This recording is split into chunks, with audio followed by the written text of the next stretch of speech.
I think we can start. Yeah. So, welcome everyone, both live and online, at this beautiful evening here at Rice University. My name is Beniamino Hajamar.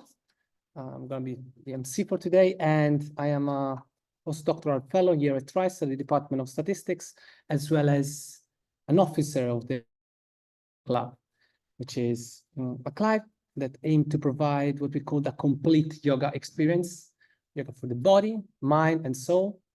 And we provide this service to Rice on a weekly basis. Today, we are very lucky to have with us a fantastic speaker, Hanumant Presaka Swami, Professor Robinson, who is going to enlighten us with some timeless wisdom tonight. But before that, we would like to somehow set the mood for tonight's event through a chair yoga, or we call mindful consciousness session, such a way that we can pacify our minds and be ready to get a better understanding actually of the subject matter of tonight. So let me introduce to Shilpa. She's our wonderful yoga instructor. She comes every week actually to Rice to guide us and Hatha yoga. We are extremely grateful for selfless effort. And even though it's going to be brief, tonight is going to be a very, I would say, powerful mindfulness practice. So welcome, Shilpa. The floor is yours.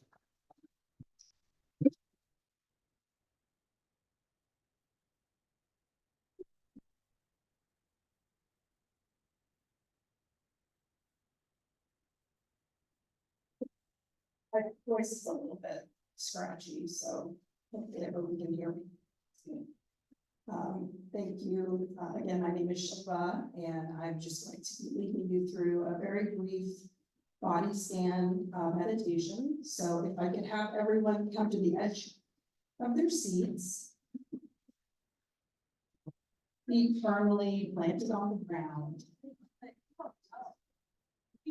And then your hands can rest on your knees, palms down, palms up, whatever you'd like.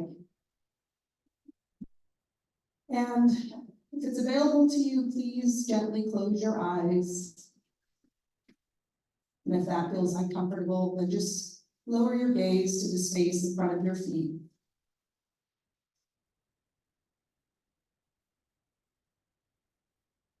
Begin by noticing your breath. No need to change it. Just observe it.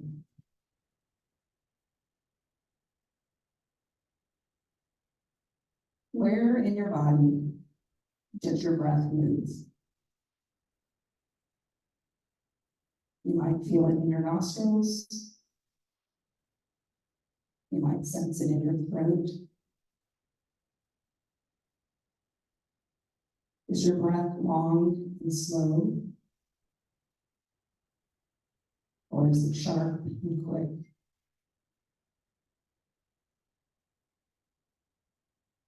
It's still moist or dry.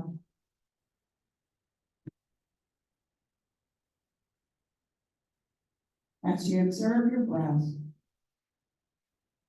are the inhales longer than the exhales?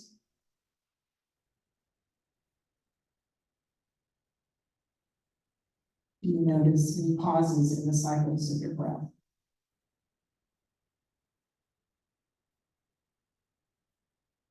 Release any judgment or expectation.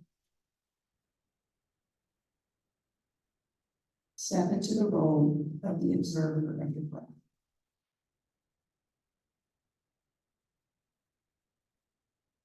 Notice that your breathing may naturally change through this process of observation.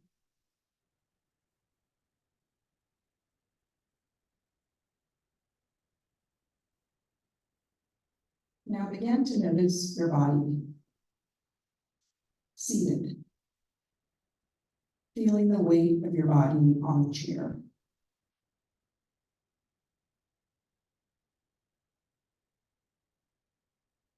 Taking a deep breath in.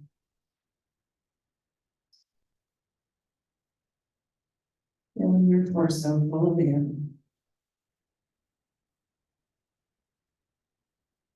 And as you exhale, slowly emptying all the stale air out of your body.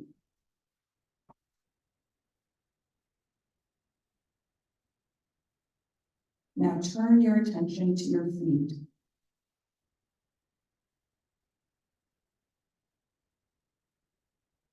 Notice any sensation in your feet.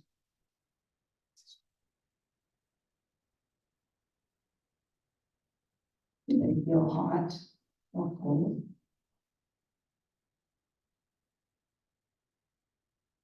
What about your toes? Are they scrunched together or relaxed?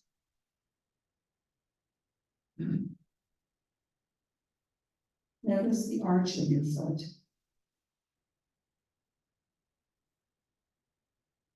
Does it feel supported or cradled in your shoe?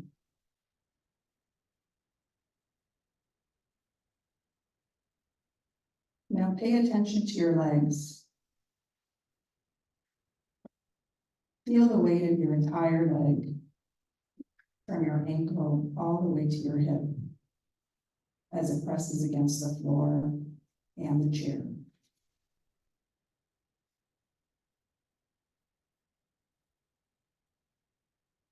Is there any feeling of heaviness or tension?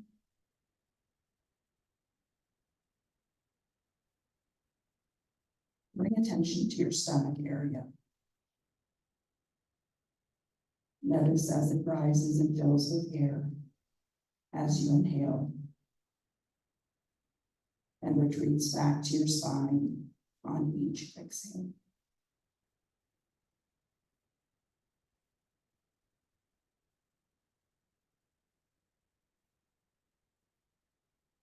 Notice your hands. Are they tense? How are your fingers? Are they slightly bent or straight?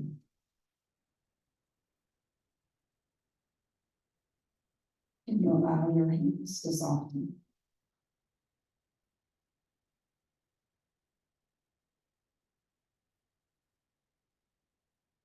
Notice your arms.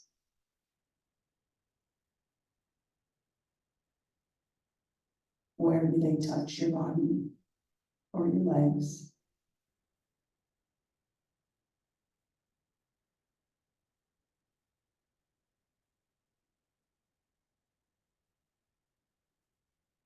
Feel your shoulders. See if you can soften them or let them sink towards the ground.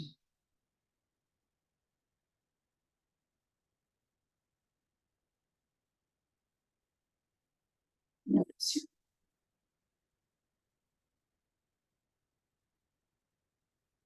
Does it hold tension or is it free to move?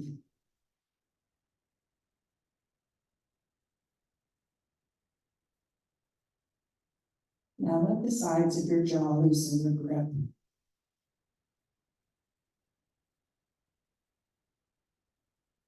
Let your tongue relax and flatten on the floor of your mouth.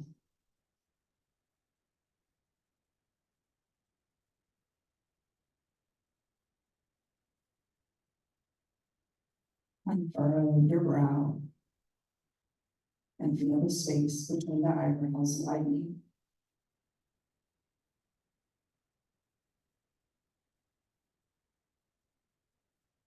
Now sense your whole body from your head to your toes.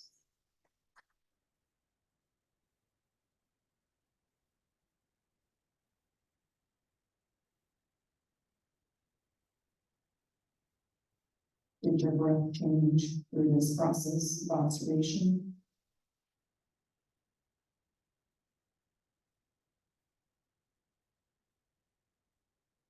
Taking one more deep breath in and exhaling out.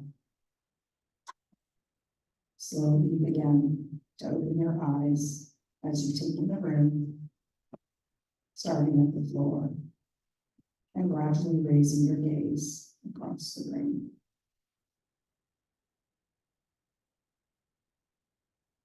Notice any changes you may be feeling.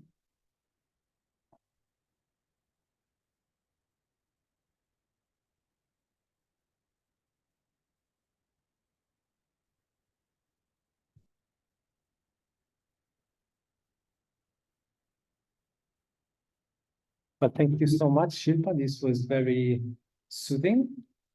Yeah. Thank you so much. I guess now we're in the mood. Let me briefly introduce our fantastic speaker for tonight, Professor Hubert Robinson, Hanumant Presaka Swami, is currently the General Secretary, Advisor, and Senior Research Fellow of the NIOS, which is the North American Institute for Oriental and Classical Studies. Hanumant Presaka Swami graduated in California, University of California, with a first place prize in psychology. And his curriculum is not only academic or spiritual. In fact, his doctoral studies led him to work with the Second City Provisional Theater in Chicago, and also acquire a first degree black belt in karate. Pretty cool. And then matriculate as a disciple of Bhaktissidanta Swami in 1974. He then continued with with Bengali Vaishnava tradition and parallel with academic studies, and served the Bhaktivedanta Institute, which is an institution that works at the intersection between science and spirituality, and was actually awarded as a professor at Causas Honoris with the Institute for the Study of Occidental and Oriental Classic Culture. Anyway, this is just a glimpse of his fantastic life. So today he's going to enlighten us this evening with a talk on science, psyche, and spirituality, where he's going to explore and compare the vision, the thoughts of Carl Jung and Bhaktissidanta Saraswati, Gowsami, and actually their application in the modern world. So let's us all warmly welcome Hanumant Presaka Swami. The floor is yours.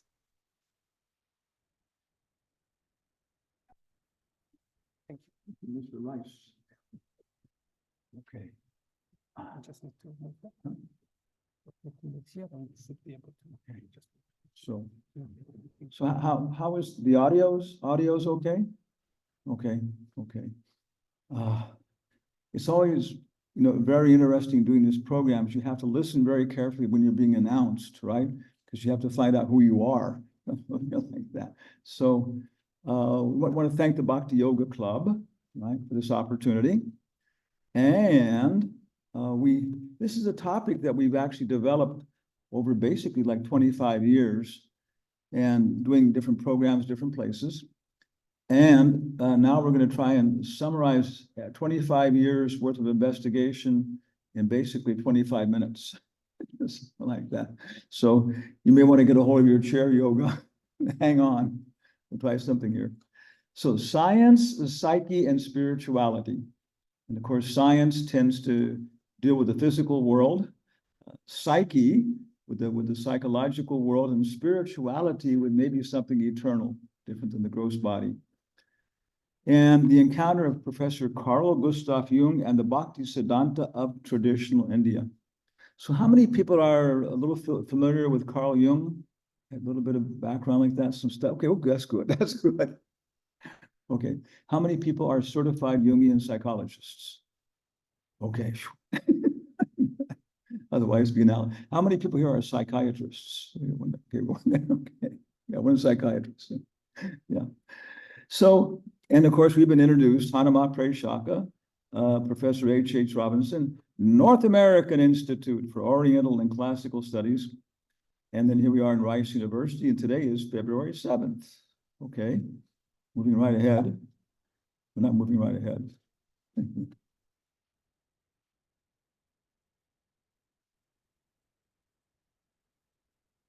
Okay, so I was going to give a little bio of ourselves. Actually, I was born on Guam.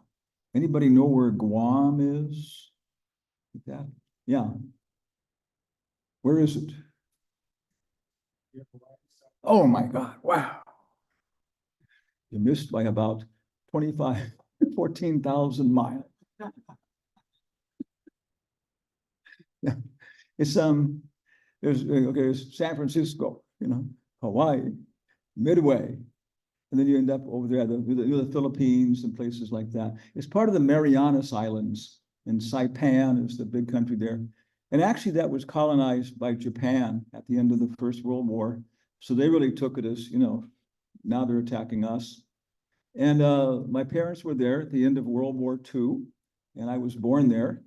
And I think the stork showed up with a Chinese Mexican baby, because I've always liked Mexican food and Oriental philosophy and culture, right?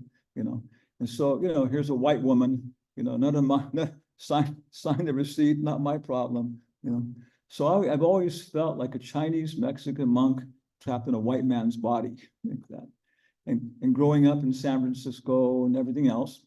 So Guam, and I went natives of Guam, and I think this is a point that Carl Jung talks about this, that nobody is born, was it Scala, Razga? We're not born as blank slates. You see that if you know babies at all, they come in with a whole cargo about what is the world and who they are. And so right from the very beginning, this makes a lot of sense to me, that we come in with some cargo, some perspective. We're born in certain places, certain groups like that. So then we came to Arizona, where my mother's side had been pioneers. They had pistols and everything else, and the whole program with the Indians there and everything else. And then in Southern California, and then finally, as he comments, I graduated in psychology, University of California in 1970, and I had minor studies in biology and electrical engineering. After World War II, science was king, right? Science discovered radar and atomic bombs and all these medical things. So the whole atmosphere at that time was that, we were going to fly to other planets. We're going to have all this faster than light travel. The whole atmosphere was just surcharged with this very what's exciting and adventurous aspects. And also you talk to Nobel laureates from that time, and they say there was also a very profound idea that science would tell us who we are and all these kind of things too. So it was very, very much dominated by science, and I started in electrical engineering. Then I figured out, talking to professors, that it was basically a career track and it's physical knowledge.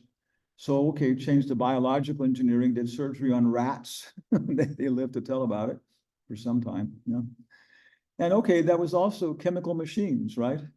And anybody here studying biology, physiology? Nobody here? Okay.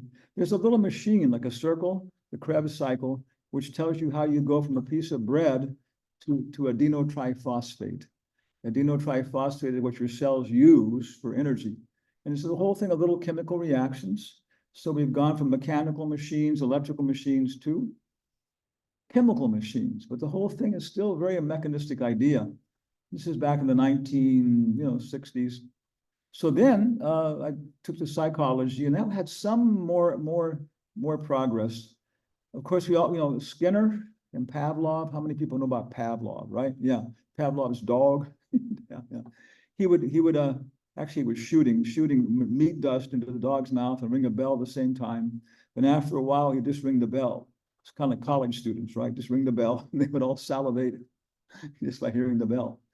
So then his idea was that's what psychology is. Psychology is just a collection of conditioned responses. You learn these things, and that's all it is, and so on. So the idea was being carried on, trying to understand what is the mind, everything else, And some people, the humanists, they actually believe that people were real, that human beings were actually real, not just a collection of different responses and so on. So it was a very, very mechanistic, crude idea at that time, 1970s, 60s, of what is psychology, who are we, these kind of things. So I graduated, I started the doctorate program at Northwestern University, and somehow or other, I ended up with Donald Campbell, who was president of the American Psychological Association, as my mentor. And he said, yeah, you figured it out. Physical sciences, life sciences, psychology, it's all mechanistic and it's all for a career. He said, if you got any kind of real manly qualities, you get out of this, you'll leave this career track and just go right to Asia, check it out. And, karate dojos, yoga studios. So I had some courageous nature. I headed east, and I got a black belt in Okinawan karate. I fought with a Doberman Pinscher one time. Fortunately, his mother came out and called him back before we went to the second round, like that. And he was a real two-faced guy. He was coming out snarling, trying to tear me to pieces. And somehow or other, my foot came up and kicked him in the face. Then he started coming forward with all of his legs stiff, like. And his mother came out and said, "Cookie," and he turned around. He was completely hypocritical rascal, you know. Oh God, thank you. Yeah. But anyway, you know, from karate, I learned about prana. Prana, anybody knows about prana, yoga? Yeah, there's all this energy flowing in the body, which is called prana or chi, you know. And in our Western culture, we don't consider it too much.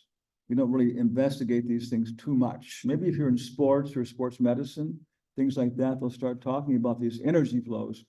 But in Asia, there's a whole, you know, science and karate of adjusting these things, developing these things. Bruce Lee was learning different fighting mantras. That's right. Yeah, the sound makes your body react in a certain way, and you can build things up. No, yeah, the prana, it depended upon the sound and so on. So anyway, with all this thing going on, studying the karate, and then the Second City improvisational theater troupe. It was one of the best in America. And that was one of the very best things I'd found was improvisational theater. And we'll go on with that. And you can take it to the university here, that courses. And I recommend everybody to take some study in improvisational theater because the techniques develop your intuitive nature, these kind of things, they're by games and by acting and so on. Very powerful. Okay, so then in this whole course, and we came in contact with A.C. Bhaktissidanta Swami, what was in the vernacular the Hare Krishna movement in the 1970s, but more technically Chaitanya or Bengali Vaishnavism, about 1974. Then we decided, yeah, this looks like a good tradition. And since then, we went ahead with, as describing, with organizing programs in science and the Vedas, Nobel laureates participating, Georgetown, George Wald, Charles Towns, you know. And so it's been a whole, I'm just saying my background, my perspective on this whole thing, you know. And then finally in 2004, we started our own nonprofit corporation with two friends, Tanu Subramanian, a South Indian engineer, and Ravi Prakash Singh, who's a psychiatrist also, you know, geriatric psychiatry. And with that, we've been organizing also more programs and developing in these areas. And there's a lot of interest in these areas of trying to talk about the different perspectives on life. So that's kind of our background, you know, our perspective. Okay. And also there's a little more to it, because you mentioned Chaitanya Vaishnavism, which is very principal to what we're doing. Bhaktissidanta, A.C. Bhaktivedanta Swami, they come in this tradition, you know.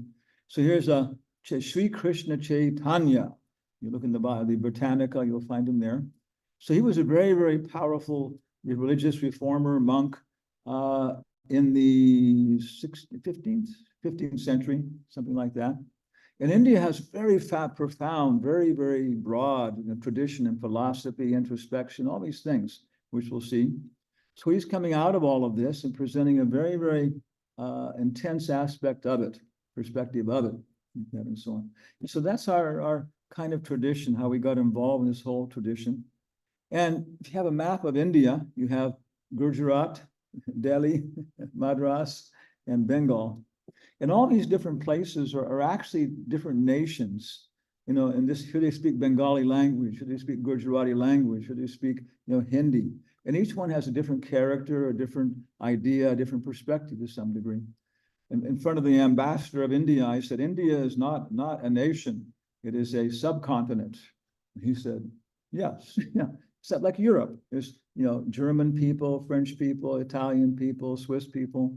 So India is really a collection of different kinds of perspectives, attitudes, but some common cultures, like in Europe, you get Latin and things like this, and some common ideas, Christianity, you know.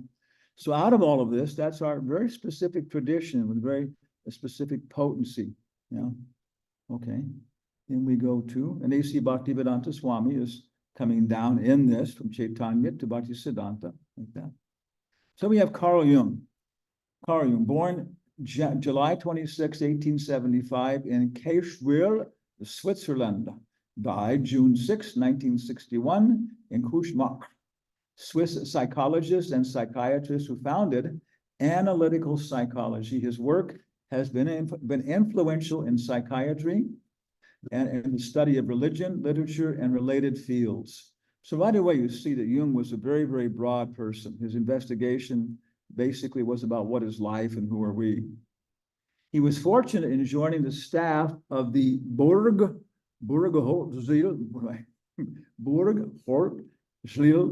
Asylum of the University of Zurich at a time, 1900, when it was under the direction of Eugene Bleuler, whose psychological interests had initiated what are now considered classical studies in mental illness.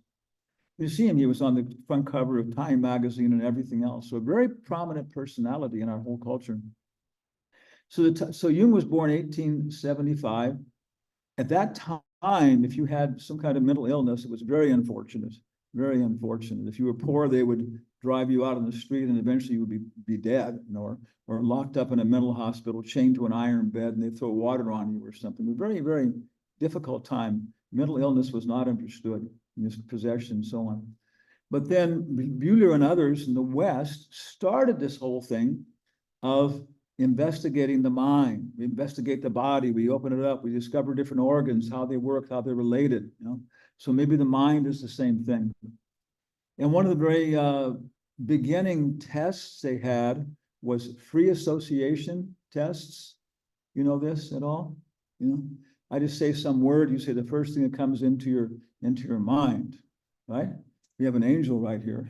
I'm gonna say a word, say the first thing that comes into your mind. Black, up, cold, fast, mother. Ah, yeah. After a while, your social screening, you know, you start not in place, and you say mother, filth. Oh. Yeah, no, I won't go on anymore. Yeah, but so what? For example, Jung had, trying all this thing in the clinic, there was one girl there, maybe like about 25 years old, 23 years old, and she was completely like autistic, just, you know, locked into herself and could barely communicate with people, everything else. And she came from a nice family, and what went wrong, you know? So anyway, he started doing these free association tests, and after some time, she began to, like, you know, communicate with him, and he was very personal in his relationships. And then certain things coming up, because there's also the latency.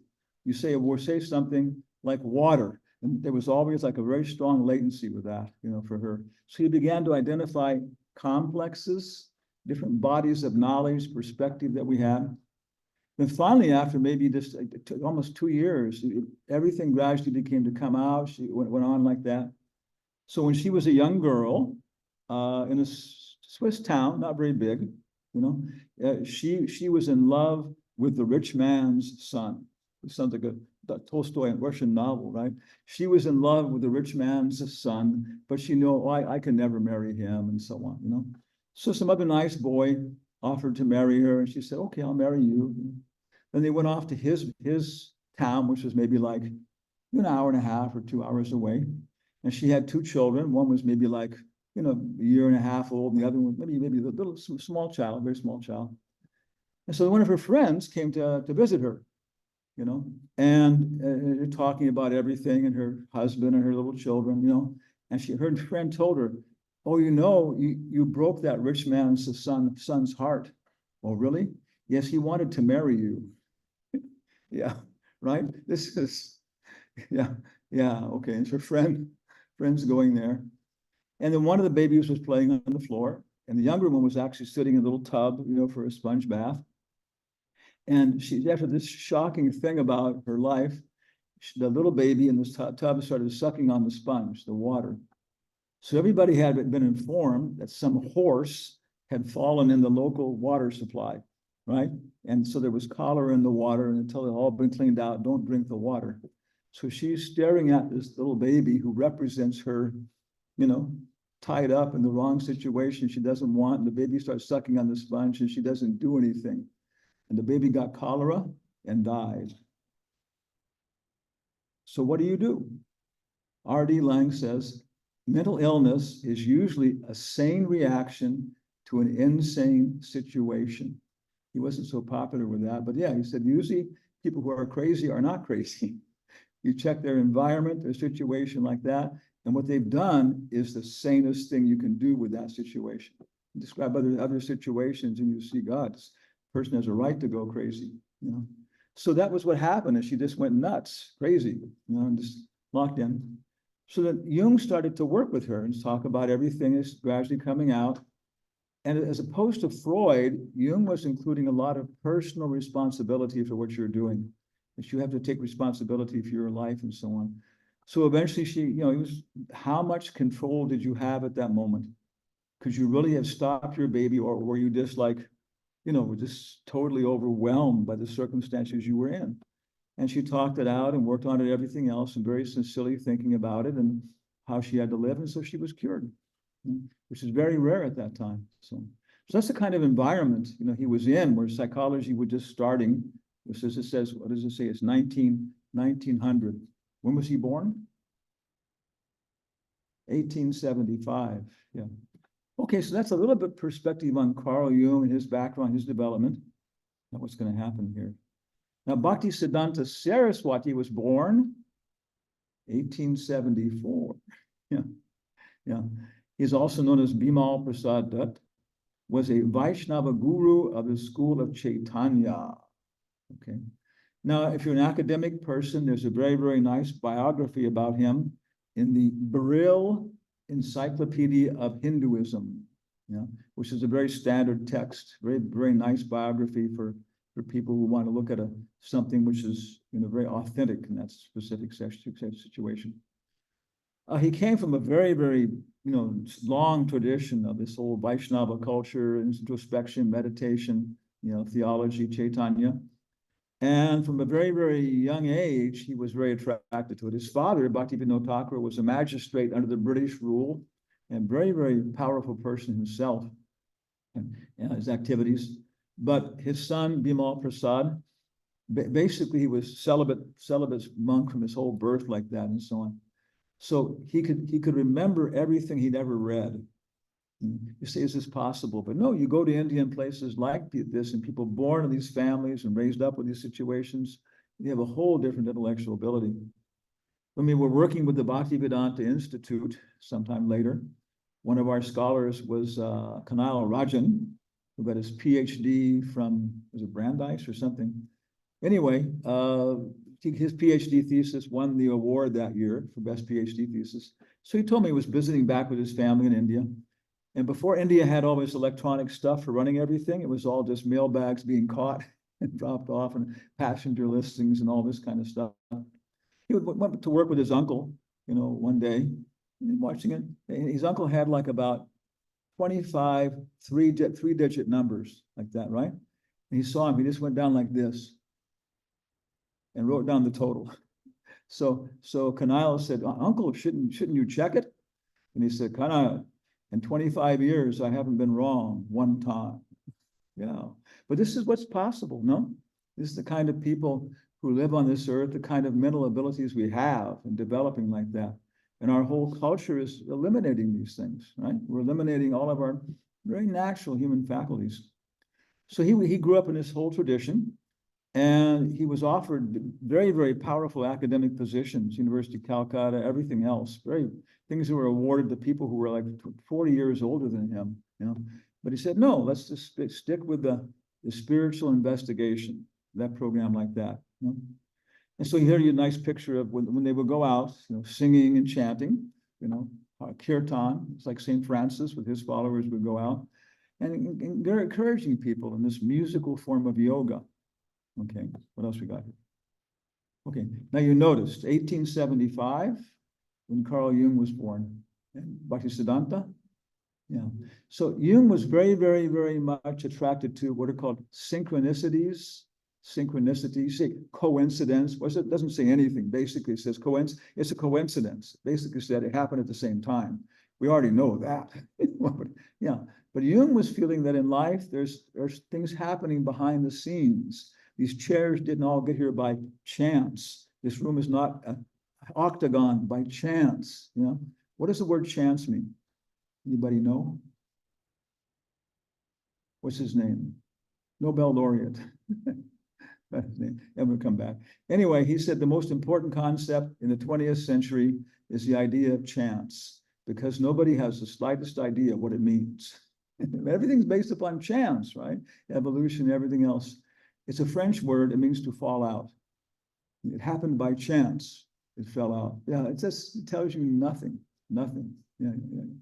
So in this whole process, Carl Jung at this time, other people were saying, no, there are things behind what we see, what we experience. There's a psychological world which is real, you know, and all these different perspectives like that, how it's developing.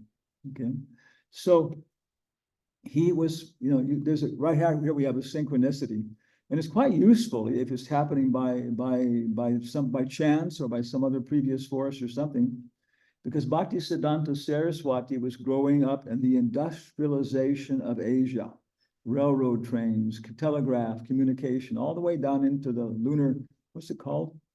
What's the Indian space rocket called? Went to the moon. Huh? They landed it on the moon, their little space shuttle. Okay, yeah.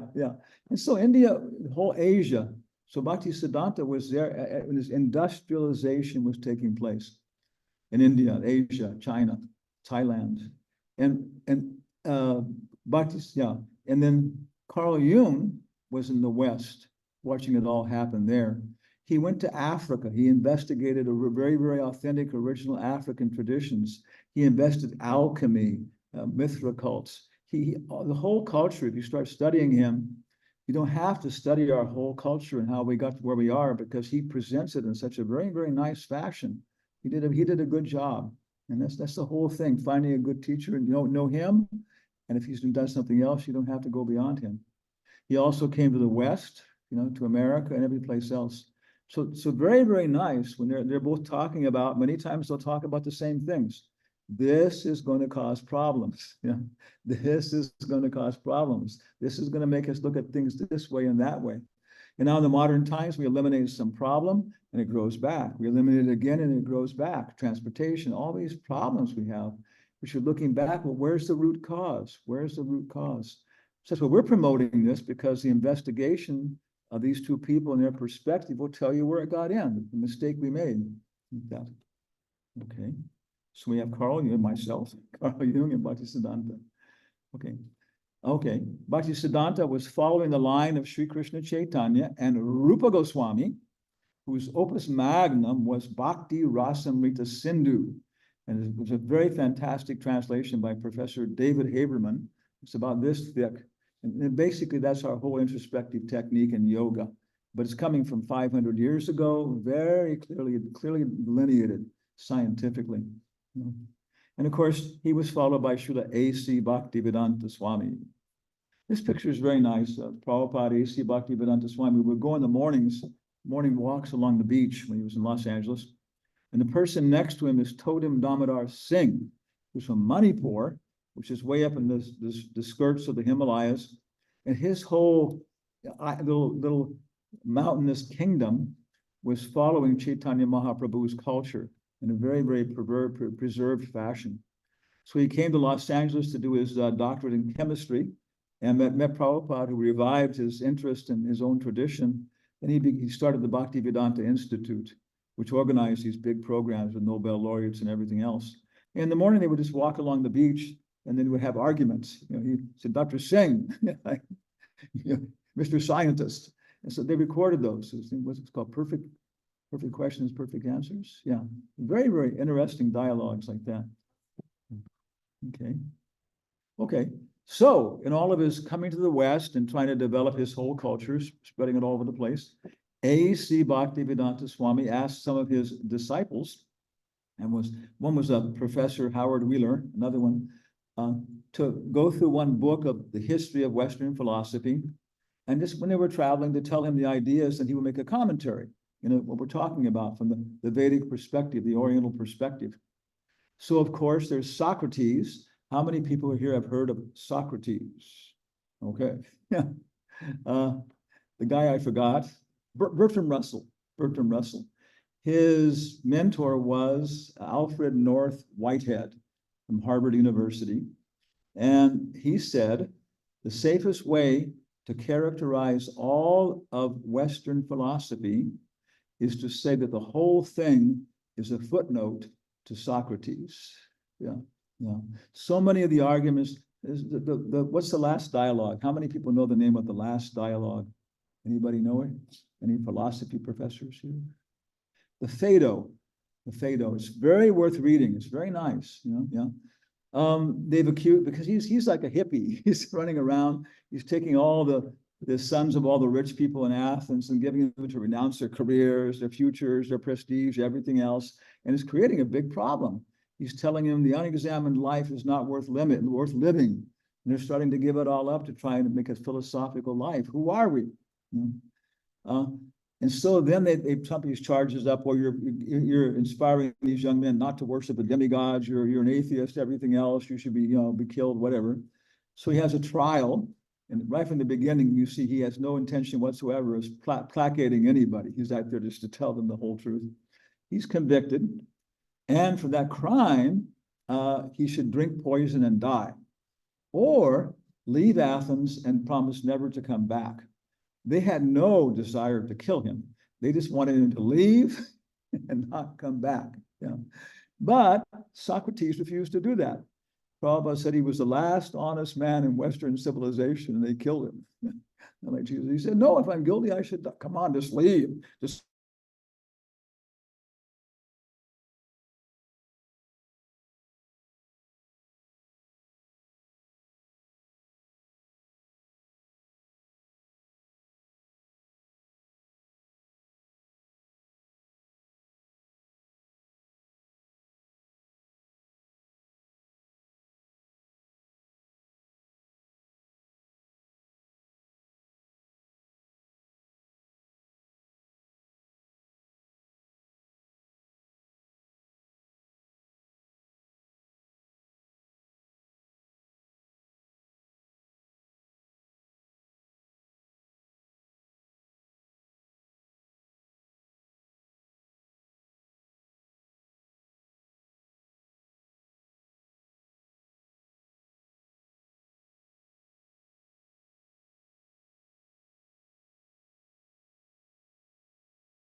okay.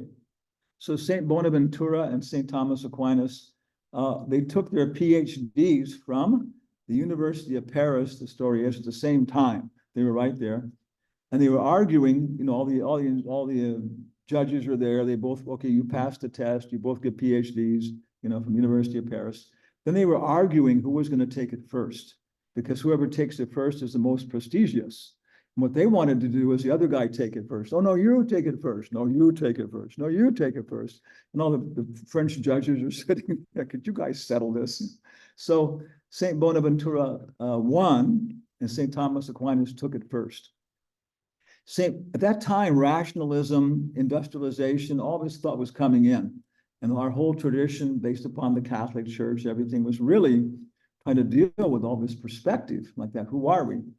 So St. Thomas Aquinas was very analytical. If you want to understand the rabbit, the first thing you do is pop out his eyes. And you cut off his ears, and you cut up his stomach, and you take out his heart, intestines, his muscles. And now I understand the rabbit. Of course, there's no more rabbit. Yeah. So a very analytical thing of breaking everything down, tearing it apart, right? It was analytic. And what's his name? St. Bonaventura was very synthetic. If you want to understand the rabbit, first you kind of follow him around, watch what he does, see what he eats, try different things, get to know him like that and so on. So this is a big point in Western culture. Are we going synthetic or are we going analytical? The Pope said the ideas of Thomas Aquinas will be the formal ideas in all of our universities, churches, and everything else like that. So we went that way. One person we were working with, Umberto Maturana, he was Nobel laureate candidate in Chile, and he was pushing for this change back to the synthetic view. He said Darwin was not a biologist. He said Darwin was an economist. He had many followers, very prominent person, Umberto Maturana. And he said, if you look at it, even biologically, starting with amoebas and all these kind of things, the species that survive are not those that kill everybody else off, but those that learn to cooperate with others.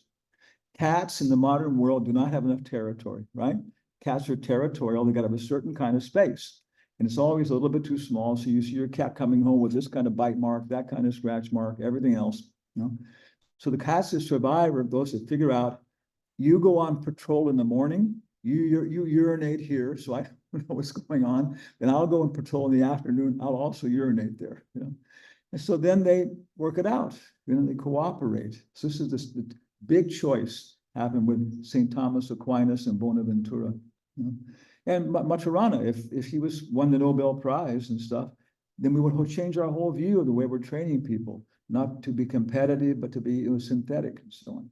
So it was a whole tradition like that. Leibniz, John Locke, Darwin, Henry Bergson, Sartre, Freud. And they actually finished off with Carl Jung when they were going through all these things. And Professor Wheeler said, Prabhupada, that ends our session on Carl Jung. Prabhupada said, so far, he seems to have the most sensibility. Yeah.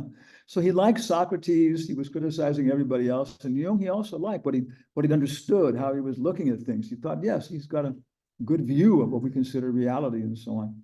So over here we have, what do we have? Socrates, St. Thomas Aquinas, and Salvador Dali. How many people know Salvador Dali? Yes, okay. He was surrealist, his mustache. He said one time, the only difference between Salvador Dali and a madman is that Salvador Dali is not mad. Yes, yeah. This is Sartre. This is this whole thing of existential philosophy and so on. So a very strong tradition. This comes down to questions about abortion, you know, proprietary rights, everything else is based upon your philosophy, your perspective, your attitude. Yeah, there's plenty of chairs in the front here. There's 4 chairs reserved, but I think nobody's coming for reserved chairs. Okay, so okay, we have, you know, the Oriental view, the Western view. Okay, what do we have next? I pushed the wrong button. These don't work, no? No, It's got to tap it, right? no, no, Okay. no, will work. Okay, so here's a nice comment from what's his name, Carl Jung, about his perspective. We Europeans are not the only people on the earth. Okay, we Europeans are not the only people on the earth.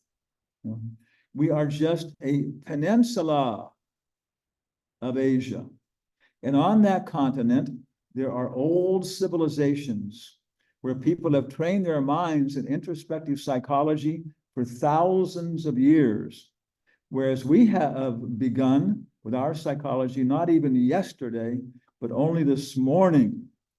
These people have an insight that is simply fabulous. Yeah, this is C.G. Jung, Analytical Psychology, which I have on the table over there. It's also called the Tavistock Lectures. Tavistock Lectures. Okay.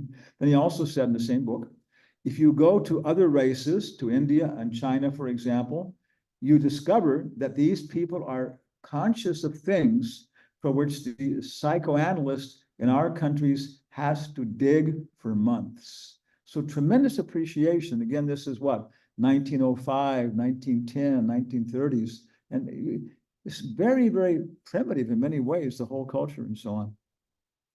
Okay, now what do? I click here on the next slide? Where's my arrow? Okay, what next? This is my internal form there. Okay, yeah. So basically, that's our basic presentation. Yeah, trying to introduce everybody to the perspectives, the people involved, okay? And now, because our time is limited here, we haven't got 25 years, we got 3 choices, you know. We can, well, we can, whatever. I got a syllabus then, after all this time, of the kind of books and literature that people can study, read, form classes, make everything else. Okay, so what is the body of literature in these traditions, the syllabus? And then epistemology, ontology, and praxeology. Epistemology is how you know. Ontology is what you can know. And praxeology is what you do about it. So many times philosophy is divided in these things. How do I know? What can I know? And then finally, what do I do about it? Actual activity and so on. Do I make the, you know, there's an airplane. How many people know the airplane named Enola Gay? He knows it. He knows it. A few people, you know, the very famous airplane, Enola Gay. Yeah. It was the pilot's mother, grandmother. It was flying, I think, from Guam or Saipan, heading northeast towards a little town in Japan called Hiroshima. And people in Hiroshima are getting up and trying to live. Some of them hadn't had a rice for months. You know, they were really in the end of the whole history like that.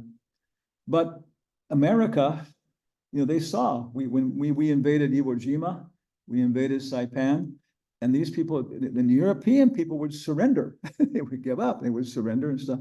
But these people don't surrender, you know? And we thought, okay, we're going to conquer Saipan in maybe 2 weeks. It took maybe like, you know, 3 months, and just unbelievable deaths and so on. And so the military and everything else, he said, when we invade Japan, it's going to cost us at least 1 million people dead, you know, and they'll lose maybe like, you know, 40, 50, 60 million, but that's what it's going to be, you know. So then they, of course, they invented the atomic bomb. And so the idea was, maybe if we hit them hard and show them we got some super weapon, then maybe they'll go ahead and say, okay, that's it. You know? So anyway, the old Enola Gay was going across hundreds and hundreds of miles of what uncharted water, you know, flying in the sky, everything else like that. And this is all what science can do. Albert Einstein said, science can tell us how things are, right? It can tell us all these things, how they relate to everything else. So we see the science, psyche, and perspective, and what do you call it, spirituality. And so then they get over to Japan. They're coming along here. And maybe they get something like, you know, 40 miles from Hiroshima online. And they start their procedure. The pilot starts talking to the bombardier, you know, so-and-so, pre-check, so-and-so, this and that, so-and-so, bomb bay doors open, so-and-so, so-and-so. The instrument is armed. Because sometimes they would arm the instrument, and that would be the end of the airplane. So, okay. Yeah. Okay, bombardier, you are flying the plane. And so then for the last maybe like 20 miles, 10 miles, he's actually coming in like that. 10, 9, 6, 3, 2, 1. I'm not going to do it. What do you mean you're not going to do it? What's wrong? There's nothing wrong. It's wrong. What do you mean it's wrong? So they start going in circles around Hiroshima, talking about, you know, what is Leibniz and Socrates, and what is ethics and what is morality and everything else. The Bhagavad Gita, everything else like that. Let's call Prabhupada. Yeah, Prabhupada, we do this. Yeah, but yeah, that's Einstein said. Science can tell us how things are, but it can't tell us how they should be. Right? He said that's not science. That's scientism. You know, science is meant to deal with a certain area. Then you come to the next level, the psychic level. Okay, we know the mentality of these people, they're everything else. They don't look at death the same way we look at it. And so maybe, because they could have dropped it in the ocean, right? They could have dropped the atomic bomb in the ocean and said, hey, look, yeah, we got something a little bit. It doesn't destroy 2 or 3 blocks, right? They have bombs that would destroy an entire block, maybe 2. This thing destroyed entire cities at one blow. Why did they drop the second bomb? You know why? Huh? Because they told them, hey, we dropped this on Hiroshima and everything else, go look. And they could not figure out what had happened. They couldn't, you know, oh, did it blow up 4 or 5 blocks or something? They just, you know, wow, you know. So then finally the message is coming across, this thing doesn't blow up 4 or 5 blocks, it blows up the entire city. Okay. So, and maybe knowing psychology, these kind of things, a different science, we can deal with people, military ideas, you know. So then at some point, yeah, some people wanted to fight on, yeah. One person told the emperor, these things are expensive. I bet they haven't got much more than 5 or 6 of them, which what they had. It would have taken a fortune. Anyways, the emperor at that point said, the American divine wind has blown and there can be no reply. Destiny has changed in their favor. It's over. It's over. So anyway, they signed the Declaration of Surrender. And I think who was there? MacArthur and somebody else. It was on one of the ships that had been sunk, whatever, very famous moment. And then he had to go from the port to Tokyo. And they still had something like, 5 million soldiers in uniform, everything else, and so forth, so on. So all the way from the harbor with his convoy to Tokyo, about this distance of this room, there was a Japanese soldier with a rifle, with his back facing towards him, showing surrender the entire distance. So this guy's going there. God, I'm so glad they surrendered. This people, even in defeat, they were showing this. So science, psyche, and spirituality. Okay, so this is what you know of epistemology. We can talk about that, and finally we can talk about some of the projects and actual work we've done. If anybody is interested in organizing programs, and maybe we got some online things here. Maybe here now, we'll ask our director to see if anybody online has any questions. What do? They raise their hand or something? Okay, here we go here. This is our director. His name is Hanuman. No one. Oh, sorry. That's a secret name. No, Maharaj. Okay. Allora, let's see if there is any question. Let's see if anyone has any question, can raise Online. online. If not, maybe someone from the audience as well, right? Maybe. Yeah. Don't be shy. Don't be shy. Otherwise, there's a really good meal back there. What time is it? 33. Huh? 33. Okay. Maharaj. Okay, so maybe I'll go through the rest of this. Yeah. Yes. Well, I'm came expecting to walk away with some information on how I can improve myself. Okay. So right? How do I walk away? Okay. How do I get my slideshow back? Improve.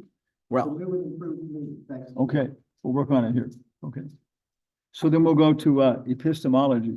Okay, that's okay. Yeah. Yeah. Okay. So here, very quickly, very briefly then, if you want to read about Jung, start off with Memories, Dreams, and Reflections. It's a very, very interesting biography that you can improve yourself. It's a very, very, if you want to, it's Memories, Dreams, and Reflections. And he talks about his whole life and everything else like that, and all his very exciting experiences. And everybody I know, myself included, when they read the book, it's actually changed them in terms of their own life and character like that. Very easy to read. And then the Tavistock lectures, which is a small book over there, those are a series of lectures he gave over one week in London. And those are a little bit more technical, but he talks about a lot of these case experiences and stuff I was using. Okay. Then now this one, Carl Jung and the Making of Modern Psychology, the Dream of a Science. This is for master's degree study. Shonu Shamdashini. This takes Jung's life and all the people he was contacting like that. You can have the history of war for the past 200 years, the history of politics. This is the history of Western thought and how people took certain choices and everything else. I mean, it's a fantastic book. Yeah, it took me about 2 months to read it. Okay. Then there's the Kundalini lectures where they're talking about, the Kundalini power in the body and stuff, and very, very nice perspectives. So all these are available. Okay, then finally, the one we're reading now is Psychology of Yoga Meditation. And these were lectures that were delivered at the Caltech of what's a place called Zurich. Shonu Shamdashini is one of the most powerful scholars at the University of London. And he's the person who's doing a lot of this editing work. So many incredible things by Jung are coming out now. Everybody says, yeah, these were not comprehensible when he was speaking. But now people can begin to understand what he was talking about. And there's a resurgence, I think, in academic worlds and study of Jung. Okay, and we're promoting it. Okay, then also, on YouTube, if you just look up interview with Jung, there's a shorter one and a longer one, and it's just so enchanting. These are things like they caught it on, on camera and stuff. He left in 1961. So that one on YouTube is, of course, it's very nice. This guy's off the camera. I think the interviewer, like some professor from Stanford, maybe like 40 years old. He's talking with Jung, and he was talking about things, but it's very personal, full of stories. And at one point, the guy off the camera said, I heard that you and Freud used to do psychoanalysis for each other, about your character and these things. And he said, yes, we would look at each other and so on. Well, can you tell us some of the things about Jung's, Freud's character and these things? And he says, well, no, they're confidential. And the interviewer says, well, yeah, but he's passed on now. And Jung looks at him a little sternly and says, yes, but he has his reputation. Yeah, so, okay. Yeah, so he had this very, committed personal relationship in his things. He's a wonderful person to get to know, associate with. Yeah. Okay, let's quickly. This is the Red Book, which was his own dreams. Only about 100 years after he finished it, they brought it out, his family, and allowed people to see it. It's about this big. And he was doing these drawings of his experiences and his dream states and all these kind of things and talking about them and explaining them. When they brought it out, it was like opening up King Tut's tomb. The Minister of Culture was there. They hadn't been open for 100 years. They brought a very, very special team from Hollywood, which did like restoration. They brought their equipment. And they said the colors had faded a little bit, but they could correct that. But they said the paper was just about ready to go. And so it just changed the entire world of Jungian perspective and so on. And he was his whole voyage internally, getting past the dragons, all this stuff. So it's starting off with memories, dreams, and reflections. Okay. Syllabus. And then for our side, we have Light of the Bhagavata. You can show that there. Okay. Yeah. Which is a description. It's a whole history from nature. This is maybe the greatest Oriental classic, like the Bhagavad Purana. It's one chapter, and there's so many stories from nature about who we are, what is life, and so on. It's 5,000 years old. Then Nectar of Instruction, which is only 11 verses, is available. And this is like concentrated, how to control your pushes. Mark Twain said, I can stop smoking whenever I want to. I've already done it 23 times. Yeah. And so it talks about this again and again. I mean, how many people renounce something every morning, and by the time the night has come, it's like, I'm not going to eat the lemon pie at night. I won't do it. I won't get another fight. I won't. Yeah. So he talks about from this all the way up to these very esoteric things. It's a very nice summary, very short. Teachings of Lord Chaitanya then is like Lord Chaitanya's philosophy from 500 years ago, And these PowerPoint show is available. At the end, I'll give you an address. So these are what we're presenting from our side. We have unlimited books, literature, but Light of the Bhagavata, Nectar of Instruction, the Teachings of Lord Chaitanya. And they're all available on Amazon. Yeah. Yeah? Okay, yeah. Okay. This is one of the illustrations from Light of the Bhagavat. You can blow them up to I guess you almost got it here. When you turn the corner in the library, you see this, you stop. Yeah. This represents the good family man. When the saints and sages come to his house, he opens everything up. He's happy. He dances and sings and gives them opportunity to do programs and all this kind of stuff. So this is 5,000 years old. How are you going to live your life as a married person? Yeah. Okay. Now this is what we're talking about here. Okay. So Jung was developing active imagination. That was his technique, almost kind of conscious dreaming. He was very much into that. And very much he had his patients do drawings and pictures of things to very iconographically try and like express their feelings and so on. He said, you can sing, you can dance, you can do so many things, but he was working on the visual representation of images. One time we went to a program of the University of California in Santa Barbara, and big program, they had brought all of Jung's art, which is big things, all of it, but a lot of it, from Switzerland, and set it up as an exhibition at the University of California in Santa Barbara.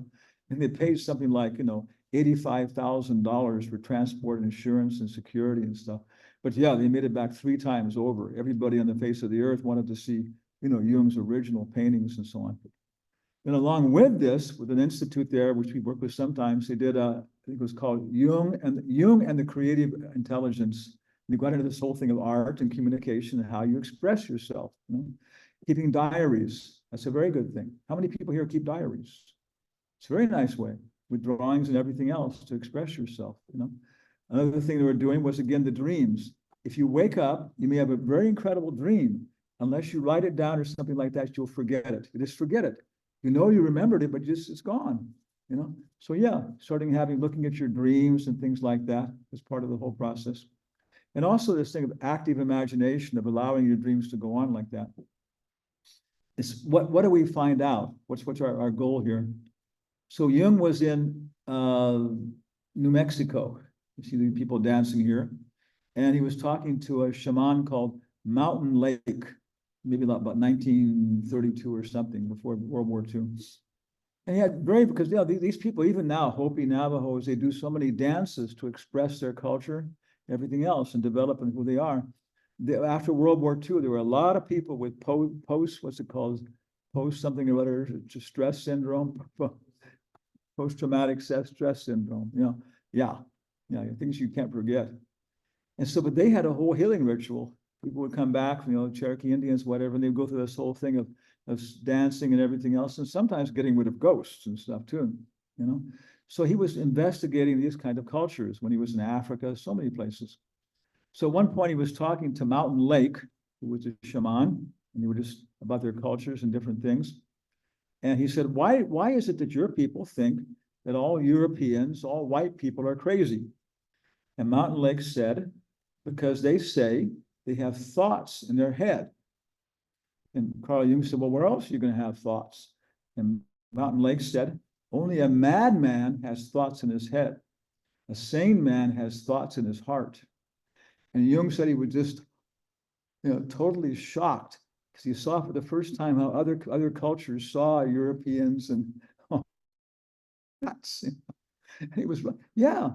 Sometimes we're absorbed in the mode of ignorance. We're just the sense objects, and we just responding, what's happening and everything else and so on. No, a little bit more back, we get back to our head, and now we're like thinking about things, and we're civilized in how we do things, not like a dog responding. Behind that, then Buddha is trying to take people to the buddhi, the intelligence, the perspective, the attitude, your basic way of approaching life, and so on. And what is that? Some people, their attitude is that I'm the controller, everybody's meant to serve me. Yeah, and what are you here for?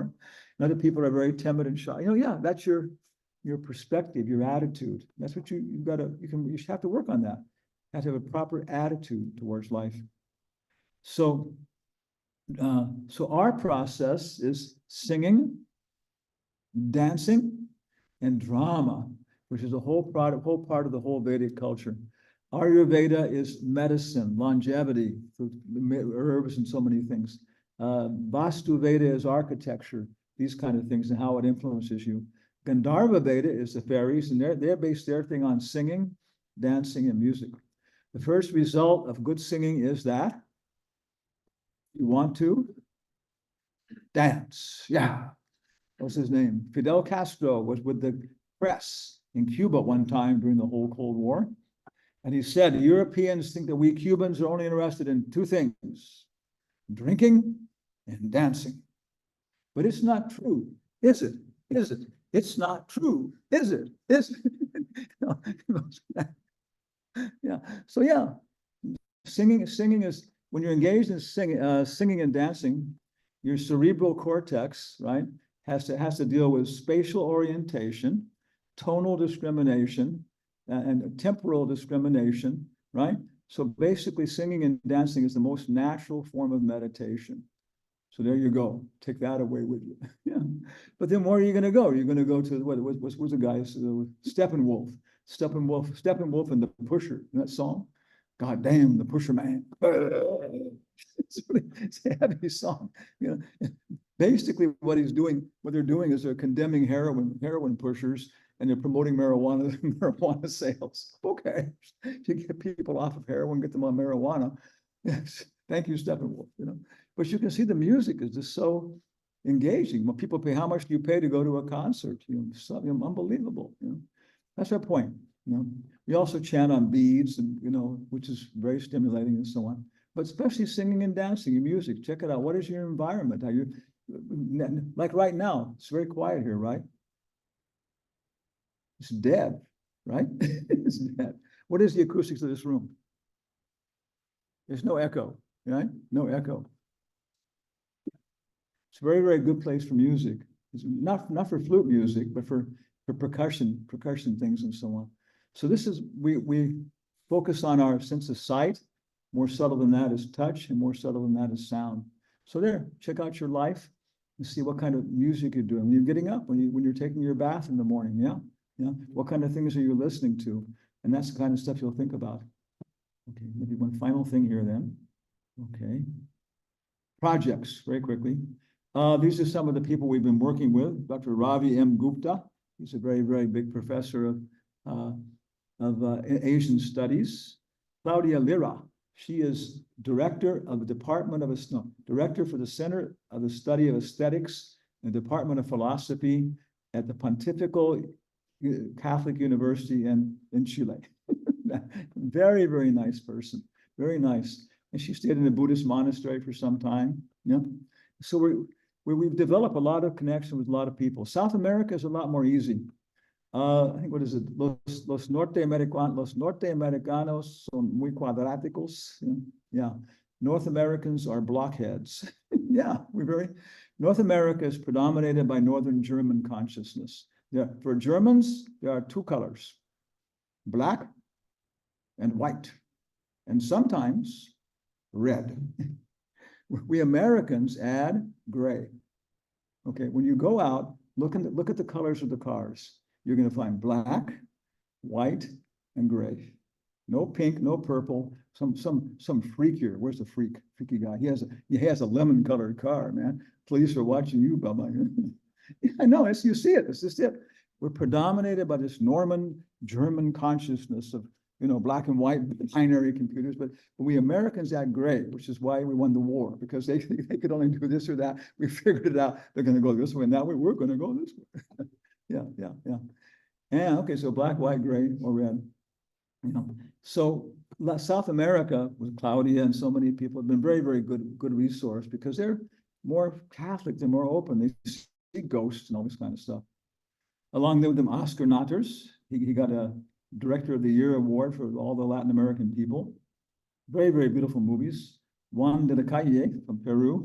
He's now the director of the United Nations for using music to create world peace. The whole committee and everything else set up. Then we have, what we got here? Raul Zurita. He's above there. No, somewhere. Yeah, Raul Zurita. No, he was Nobel laureate, poet laureate for Chile. Oh yeah, Ramon Mujica. He was his family had all the gold in Chile. They're one of the families from the very beginning with the gold mines and stuff. And they're carrying on. He's a very nice person. It's amazing, a rich man who can be, nice person. Very serious scholar. He was director of the National Library. So we said they did some very big programs, very nice with them. So just basically trying to point out that it's a very, very fruitful area. It's an area where a lot of stimulation goes on, and people can have very, very good cross dialogues with this whole two traditions. And we're just developing it, sometime. Professor Samaresh Bandyopadhyaya, he's like director of the Department of Ancient History and Culture, Calcutta University. So very, very practical, very, very nice work. And anybody's more interested in developing these things, then we're available. Well, I'm supposed to die this year, okay? Yeah. When will you die? There we go. Okay. And also we finished off 4 movies. Okay, here's something practical. Somebody said, Robbie said, you got to summarize all this. You have it all over the place, here and there, here and there. So finally we came up with, we do a movie. So we did the first movie in Peru. People from the United Nations, everybody else we contacted them down there, everybody on board, trying to find Sita, Lord Ramachandra's wife, if you know Indian culture like that. The lost spirit soul. Then from there we came to the US, and we had the second movie, the Kingdom of Ravana, the great demon. Went to Spain and Ravana's palace. So we released all 3 of those movies at the temple here in Houston, our center. And on the 16th, we'll be releasing the last movie. Do we find that the stolen princess or not? Like that. And it's a whole trip. Anybody here ever make a movie? Make a movie? Yeah, okay. If you go on, watching on YouTube, they're advertising stuff. And one guy is advertising classes for being a director. And he said, before you take this class, I got to tell you that one thing is for certain. Every movie you make will find some way to break your heart. It's a whole trip. If you look at the history of how these things were done. And so, yeah, making these 4 movies has been a very, very incredible thing. And it's consolidating everything very nicely and so on. So on the 16th, we will be having that at the center there with dinner. And I think, there we go. Thank you all very much. And one last thing. And this PowerPoint show is on our website, jayarama.us rice, and today's date, 24/02/07.pptx. So any final questions or comments? Oh, yes. Oh, here. Okay. We have one very final from the Bhaktissidanta Institute. La última pregunta. La última pregunta, yeah. Yeah. So la última pregunta, the last question from Bhaktissidanta Institute is, what did Prabhupada say about Jung? I already said that. You said that exactly. No, what did Prabhupada say about Jung, A.C. Bhaktivedanta Swami? And I put that was in one of the very, very first slides there, you know, we're going back here.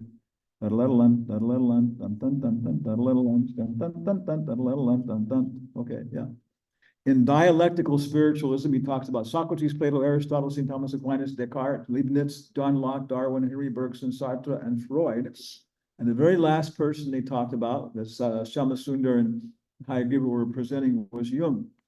And so they would present some of the ideas. Usually Prabhupada would say, that is not correct, that is not correct. When it came to Jung, he said, well, that is correct, that is a good idea. Well, that is also correct. Well, that is not correct. And they explain a little more, and he would say, well, from that perspective, he has a good idea. So Prabhupada's conclusion was, Hayagriva said, that ends our session on Jung. And Prabhupada said, so far, he seems to be the most sensible. And it's very interesting because the whole hippie revolution, which is a big cultural thing in the 60s, it's a big cultural program, basically almost A.C. Bhaktivedanta Swami with the Hare Krishnas and Carl Jung with Jerry Rubens and Abby Hoffman and all these people directly citing him. So they had tremendous, both of them, cultural influence like that. And again, building these bridges, I mean, I'm not going into this. Jung was experiencing these things. He was seeing these things. He would see people, and you know, if this is true, we're coming into this puppet. Hi, here I am, mommy, daddy, blah, blah, blah. Yeah, and we're going back into the subtle world, you know, coming out again with archetypes and all these things. You know, so Jung was on this level where, like it or not, he was like seeing people, and he would see their karma, their destiny, drop some off, pick it up. And he would say something like to you, like, the dog is okay. And literally people would just like, collapse and fall down, everything else. Maybe 3 lifetimes ago was to your friends, you're playing around, you put gasoline on the dog and set the dog on fire. Yeah, that's something you don't get rid of in 1 lifetime, that kind of terror and stuff, you know? So that's the kind of things you start getting into him. He was, which at that time they considered this guy psychotic. His biography, Memories, Dreams, and Reflections, they said, tell us what you really thought, what you were really experiencing, what was going on. He said, no, everybody attacks me. And it's a human being. You know, you got to do it. You don't want to get it lost. Okay, with Anna Jaffrey, I'll go ahead and describe my experiences, but you can't publish it until after I'm dead. Then they can't bother Carl Jung. You know? So a very wonderful whole area. So neat. Okay, so we can talk individually afterwards too. So thank you all very, very much. It's been a very, very nice opportunity to talk here in the so-and-so room and the so-and-so university and the so-and-so planet. Thank you. Thank you so much. Thank you so much. Hanumant Presaka Maharaj. Extremely instructive, captivating, and interesting session. I'm sure that he will be available for any further question, comments, and to meet him more here. Yeah. And if you're interested in some of the literature, I think that Patrick Patita, he has some just raise your hands if you have some of the literature. And now we have an extremely interesting part of the program, which is vegetarian food. So thank you so much, everyone, for being here tonight. And I hope you enjoyed the session and looking forward to see you for the next one, hopefully very soon. And every week on Wednesday, we meet for some yoga session, mantra meditation, and share a pearl of wisdom. So thank you very much. And yeah, enjoy the dinner. Thank you.